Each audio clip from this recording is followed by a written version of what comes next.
Kenapa? Karena kalau kita pergi untuk mandi, mood kita hilang.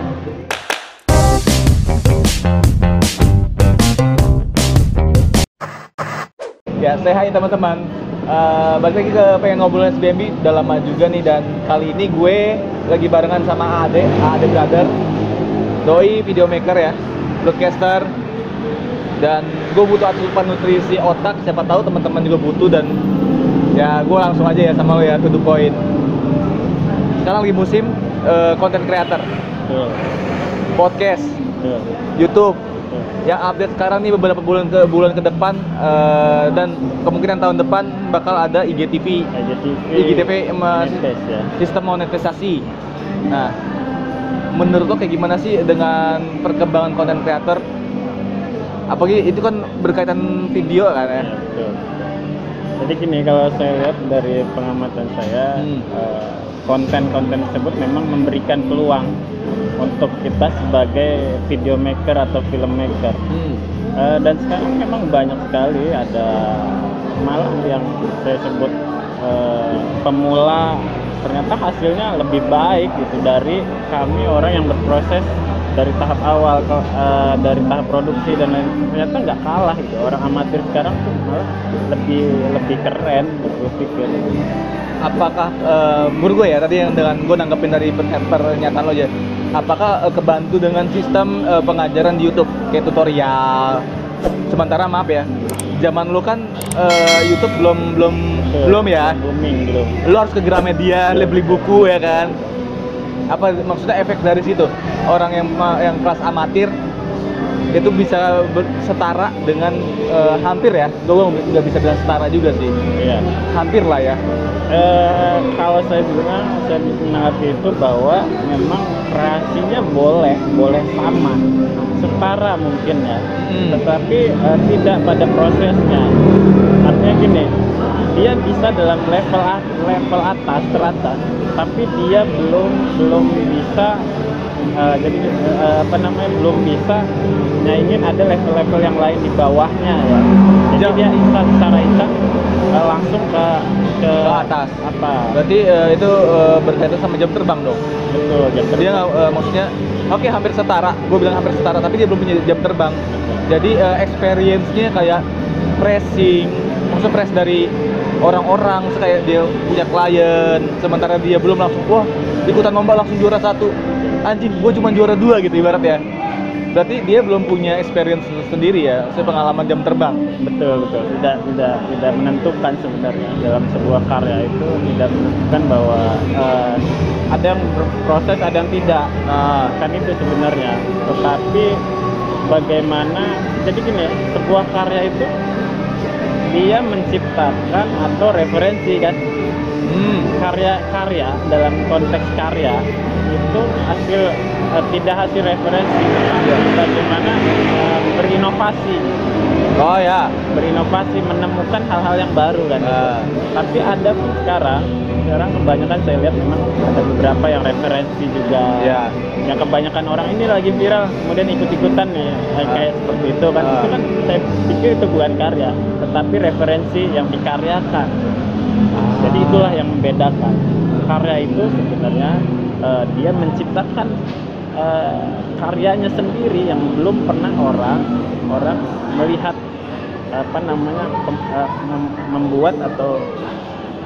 membuat dan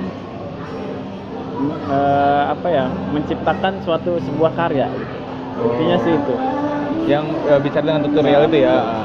Dan dia dengan banyaknya tutorial, orang kan pasti kayak wah lagi musim, tadi gue bilang lagi musim konten kreator, terus gue pelajarin deh Filmora gimana caranya, efek-efeknya, KineMaster. Selama itu mempermudah kita, saya tidak lu pakai Filmora, pakai KineMaster, nggak masalah ya. Tapi kan ini hasil. Iya, hasil. Saya pikir hasil yang menentukan, tetapi kembali lagi ya, kita lihat dalam sebuah editing itu ada tahap-tahapan dan fitur-fitur yang lengkap dan ada yang tidak lengkap gitu ya. Iya. Artinya kan pasti ada plus minusnya lah ya. Betul, pasti semua ada plus minus, kekurangan dan kelebihannya. Kembali lagi kebutuhannya apa kan gitu. Kalau kontennya kebutuhannya standarnya, kenapa gua harus pakai Adobe Premiere kalau ada filmmaker yang mempermudah kita? Iya. Gitu. Ada yang lebih di bawah lah, maksudnya mempermudah dan fasilitasnya. Nah ini kan mungkin dari teman-teman gua dan teman-teman SBMB yang nonton dan nongkrong di sini juga bareng kita, tapi versi YouTube ya, nongkrong kita bareng di sini. Ini kan pasti ada juga nih yang baru-baru kayak semacam gue lah, content creator. Dan ini gue nggak tahu ya. Ini resahnya gue sih. Kalau teman-teman mewakilin sih ya puji Tuhan gitu, syukur-syukur aja gitu. Apakah lu dulu sama kayak gue nggak sih? Gue mengalami hal yang gue juga nonton sih, kayak keluh kesahnya para editor di YouTube ya. Cuman kan gue pengen tahu langsung. Kebetulan kan lo abang-abangan gue gitu. Ini pagi siang tuh halu. Gua pengen bikin karya editan kayak gini, efek kayak gini. Malam baru bisa kerja sampai subuh. Lu itu gue lagi rasain lo itu. Lu kayak gitu nggak dulu? Apakah cuma anak zaman sekarang aja, maksudnya anak bau kencur, editor kencur lah, ibarat ya, yang baru terjun? Jadi gini, orang-orang menganggap seorang editor itu, orang yang tidak tahu menganggap seorang editor kerjanya enak, duduk manis, kemudian pegang mouse komputer udah di ruangan AC kan, mereka pikirkan itu kan ya kan? Stereotipnya kayak gitu. Ini mencari kesan, belum lagi tuntutan klien yang besok harus jadi. Sekarang syutingnya baru tadi sore, kemudian harus jadi besok misalnya. Itu kan jadi paranoid juga buat kita. Kemudian ada lagi keluh kesahnya ketika ketika kita tuh nggak jarang mandi. Serius, gue itu jarang mandi. Oke. Kenapa? Karena kalau kita pergi untuk mandi, mood kita hilang. Oh gitu. Betul. Saya merasakan itu ketika misalnya kita sudah duduk sudah editor, ini keren lagi asik-asik. Lagi fokus-fokusnya lah ngerjain. Mood gue lagi asik. Ketika gue beranjak ke kamar mandi itu pulang buyar. Aduh, mesti gimana gue? Tadi apa ya? Selalu begitu. Karena berhubungan dengan mood itu gitu. Oh, berarti yang nggak fokus gitu. Berarti yang kayak gue nih levelnya baru cuma step 1 lah, lu belum. BMB akan merasakan itu sebenarnya. Kalau memang konteksnya udah profesional, pasti akan merasakan itu. Terus ada lagi kita itu nggak pernah sorot matahari. Ya. Jadi apa ya, kita tuh intinya bahwa ruangan kita tuh seolah-olah kayak ruangan sakral yang nggak bisa diganggu sama orang lain gitu. Dan kita memang harus seperti itu gitu. Iya, itu mengalami gue. BEM edit ya nggak bisa, gue harus di kamar, kalau nggak cari colokan listrik akan gue laptop. Iya, kan? Laptop nge-lag belum lagi lowbat lah ya. Oh, berarti yang gue belum alamin tuh dari 3 fase itu cuman mandi belum nih gue. Mandi belum. Jarang mandi banget. Oh, berarti ya nggak tahu ya teman-teman gue di sana yang lagi nongkrong bareng kita di YouTube, mungkin udah ada ngalamin 3 fase itu, ada yang belum juga, di step 1 ibaratnya di halu malam sampai subuh baru ngerjain. Itu belum ya. Tuntutan klien tadi ya sudah. Tuntutan klien ya. Dan ya ini juga kita ya videografer, fotografer itu kan nggak jauh dari kita seni hiburan. Cuman cara kita mengaplikasinya beda. Kayak gue kan entertainer juga ya. Maaf sombong nih. Kerjaan gue ya seni peran, menghibur orang gimana emosionalnya ketarik. Wah anjing nih orang jahat, greget gue nonton kalau ketemu aslinya gue tonjok lo beneran. Ya kan kayak gitu kan, kayak bisa menggayat hati penonton ya. Sinetron yang suka ngeracunin orang, ibu tiri, ya kan? Orang itu bisa jadi apa aja karena film. Orang itu bisa langsung sugesti lewat film. Semuanya bisa. Iya, biasanya bisa dari sinema lah ya, nggak cuma film ya, sinetron, FTV dan ya tadi mengaplikasi yang beda. Lu seni menghibur lu di dunia videografi ya, entah dia di komedi, lo kan tambahin efek-efek, ya pasti ada otak-otak jahilnya editor kan ya. Terus ya kalau misalkan horor ya, otak-otaknya jadi editor, efeknya color grading. Betul, kalau Ya, suara dar. Wah, apalagi itu kalau grading itu yang masih tetap pada tema yang sama, bahwa editor itu ketika saya harus menggrading sebuah film, Ya. itu lampu harus gelap, harus menjiwai banget.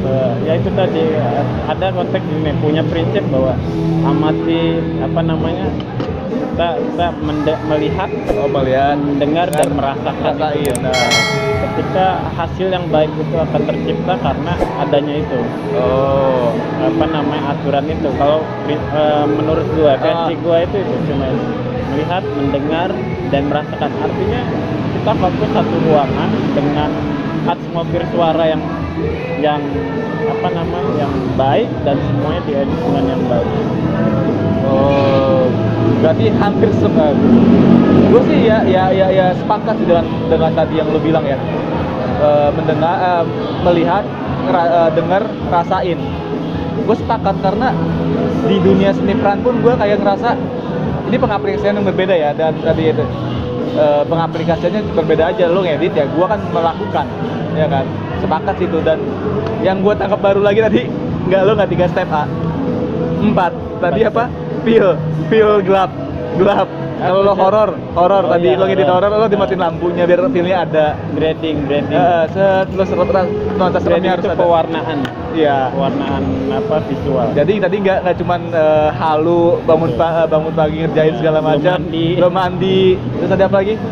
Apa lagi tadi? Satu lagi. Nggak bisa ketemu orang karena ruangannya Ruangan. gitu. Terus tapi tadi satu lagi, nuansa feel kita harus kejaga Betul. apa yang skill kita ya. Persaingan nggak sehat. Betul. Kan kalau di dunia gue kan pasti ada lah ya. Apalagi di dunia entertain kan. Jangan syuting sama Ade mah orangnya telat. Iya, misalnya. Udah actingnya kayak gitu lagi. Udah gitu kalau ini grepe-grepe lagi sama cewek misalkan ya. Kalau misalkan reading skenario, kan ada aja orang-orang di dunia kayak gue yang seni peran. Kalau dunia editor, maksud gue gimana? Ada nggak sih dunia persaingan hampir yang sama? Saya pikir itu akan sama. Entertain tuh tidak jauh seperti hal-hal yang seperti itu. Yang pertama adalah bahwa dunia industri kreatif pasti ada persaingan kemudian kualitas ya, pada akhirnya kualitas itu yang akan menjadi tolak ukur kami ketika lu nggak masalah grepe-grepe, tapi gua yang penting kualitas baik. Iya. Kan itu pada akhirnya. Iya, acting gua bagus. Betul. Termasuk editor juga. Lu nggak masalah lu ngefitnah gua stuck gitu-gitu aja. Yang penting klien seneng, lu editannya hasil. Berarti kualitas yang ngejawab semua. Saya pikir itu jawabannya, bukan karena dia buat apa. Jadi kita itu di dunia peran itu atau seni itu freedom, memberikan kebebasan, tetapi tidak melampaui aturan.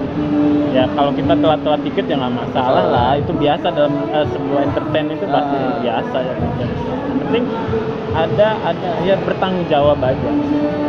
Bebas tapi ada batas. Betul. Tidak melampaui batas dengan aturan. Dan terakhir mungkin ya menurut gua, arti sebuah seni dari videografi apa sih? Maksud gua juga masih penasaran. Jujur kemarin gua juga sharing sama lo ya. Sebelum gua bikin kayak gini juga, kemarin nongkrong bareng juga. Gua pengen tahu lebih dalam lagi dunia Adobe Premiere. Ternyata sesulit itu gitu. Maksud gua kan gua masih pakai Filmora ya, jujuran aja. Jadi kayak sesulit itu ya.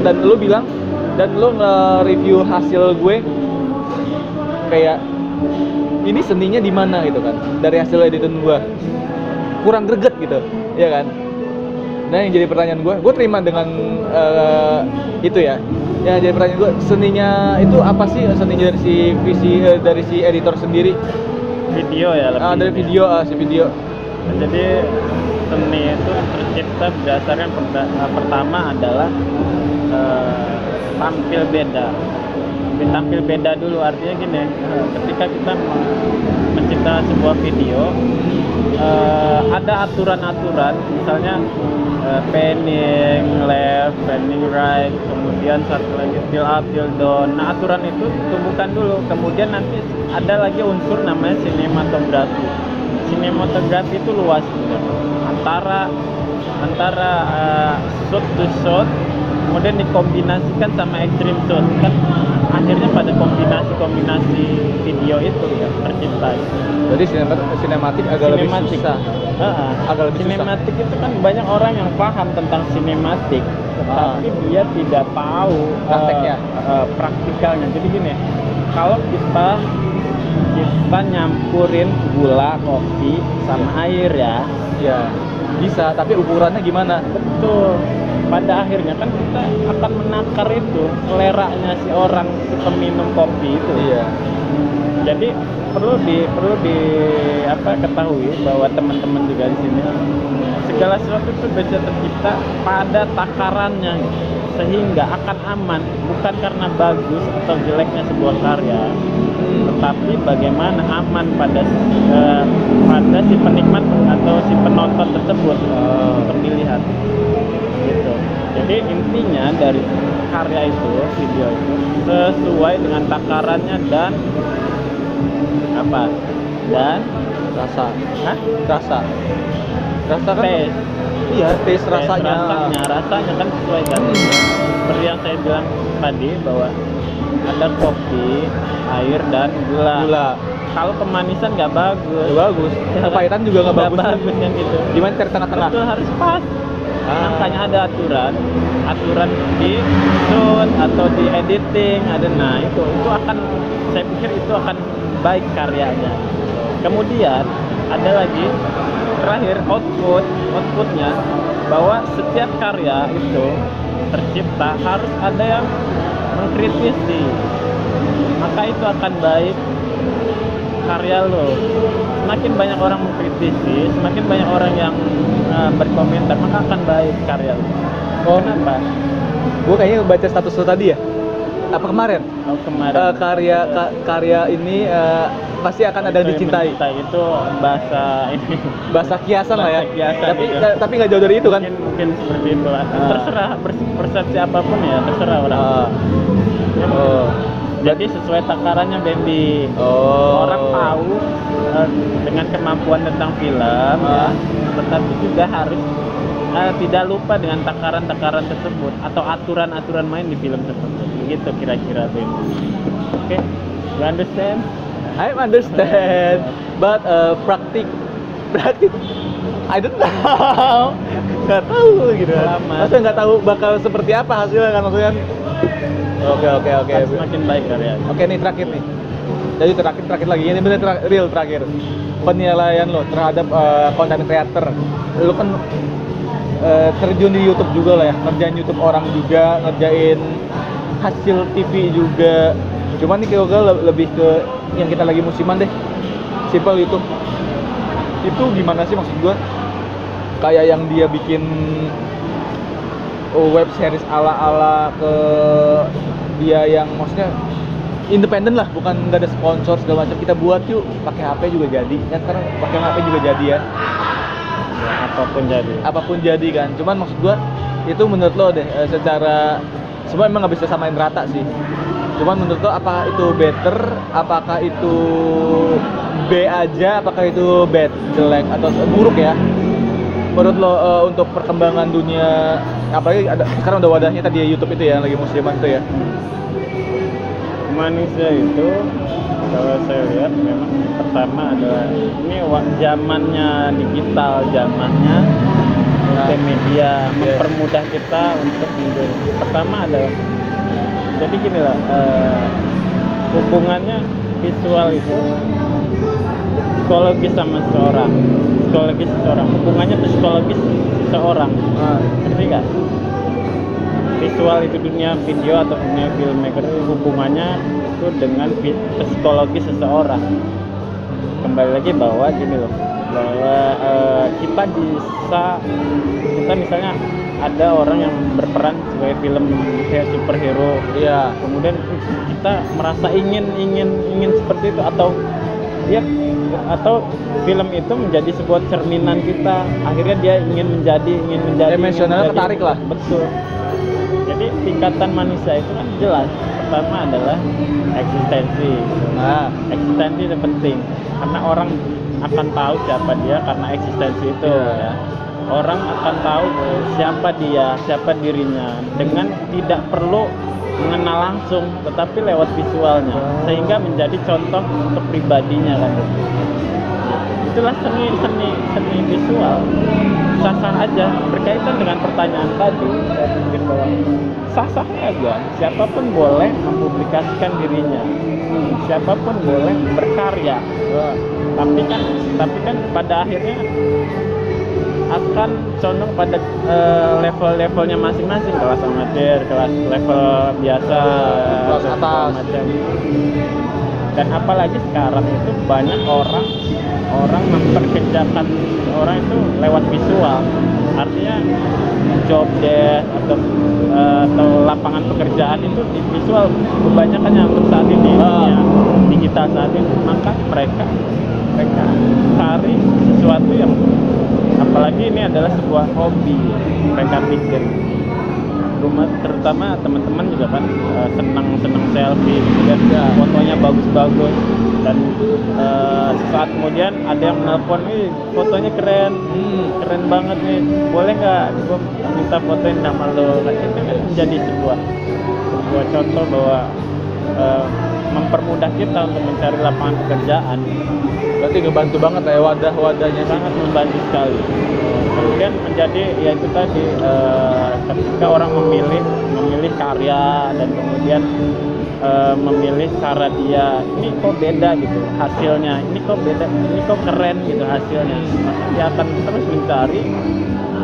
Malah bisa jadi yang mencari itu dia akan berprofesi juga seperti dia gitu. Iya kan, bisa jadi kan. Gue ngalamin itu. Betul. Gue ngalamin itu ketika gue punya uang bayar editor. Itulah hebatnya visual. Itulah hebatnya karena mempengaruhi dengan psikologis manusia. Oh, pikir gitu. Jadi ya, gue ngalamin itu.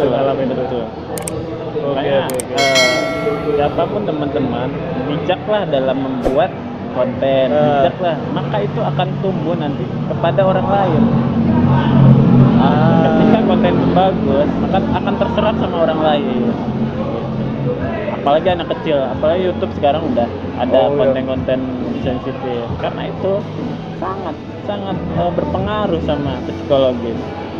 Ya, buktinya bahwa dunia visual itu akan mempengaruhi seorang. Iya. Gua ngerasa ini sih, udah apa ya? Kurang lebihnya udah tergambarin sih buat gue pribadi. Dunia videografi tadi ada kayak persaingan, terus penyakitnya tadi ya. Oke, sip. Aman lah buat gue. Siapa tahu teman-teman ini kewakilin ya. Ada yang pengen juga ketika lu nggak punya budget, harus pakai apa ya, banyak gitu ya, aman ya. Ngupload ya, tinggal lu beli kuota aja dah. Satu lagi buat teman-teman juga, sebaik-baiknya alat adalah sebuah kemampuan. Ya bukan itu karena alat yang kita pakai. Oh iya, itu 7 juta gitu. Gue cuma pakai HP gitu kan. Gak perlu itu sebenarnya. Kemampuannya yang paling penting. Dan saya juga sebenarnya di sini saya tidak punya apa-apa, saya tidak punya kamera, saya tidak punya equipment yang lengkap. Tapi karena memang kemampuan saya ini, mereka percaya untuk saya meminjami atau dipinjami. Dan lu dipercaya juga untuk buat kerja. Betul. Nah, ngapain beli bisa sewa 100.000 kan? Itu. Oke deh ya, thank you. Udah kewakilin, siapa tahu teman-teman juga kewakilin ya untuk sharing-sharing tentang videografi. Hasil pengen ngobrol gua sama Ade ini. Dan thank you. Jangan lupa subscribe, like, comment. See you, bye. Thank you.